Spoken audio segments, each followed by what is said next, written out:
16ನೇ ರಾಜ್ಯ ಮಟ್ಟದ ಸಮ್ಮೇಳನವು ನವೆಂಬರ್ 13ರಿಂದ 15ರವರೆಗೆ ಹಾಸನದ ಅಂಬೇಡ್ಕರ್ ಭವನದಲ್ಲಿ ನಡೆಯಲಿದೆ ಎಂದು ಸಂಘಟನೆಯ ಜಿಲ್ಲಾ ಮುಖಂಡ ಲಿಂಗರಾಜ್ ತಿಳಿಸಿದ್ದಾರೆ.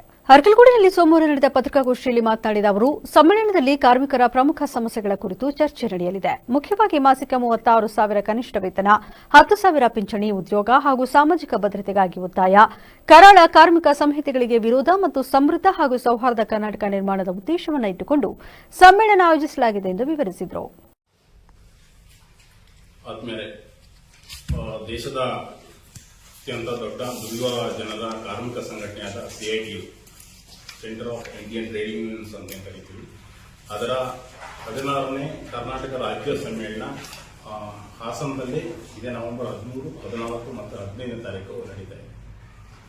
ಕಾರ್ಮಿಕ ಸಂಘಟನೆಗಳ ಪ್ರಮುಖ ರೂವಾರಿಯಾಗಿರುವಂತಹ CITU ಇದುವರೆಗೆ ದುಡಿಯುವ ಜನರು, ಕಾರ್ಮಿಕರು ಇರಬಹುದು ಅಥವಾ ಎಲ್ಲ ಸಮಾಜದ ಎಲ್ಲ ದುಡಿಯುವ ಜನರ ಬದುಕನ್ನು ಹಸನು ಮಾಡುವ ಸಲುವಾಗಿ ಅವರ ಕನಿಷ್ಠ ವೇತನ ಇರಬಹುದು ಅಥವಾ ಅವರ ಸಂಬಂಧಿತ ಕಾರ್ಮಿಕ ಕಾನೂನುಗಳಿದೆ, ಅದರ ಪರವಾಗಿ ಹೋರಾಟ ನಡೆಸ್ತಾ ಬರ್ತಾ ಇದೆ.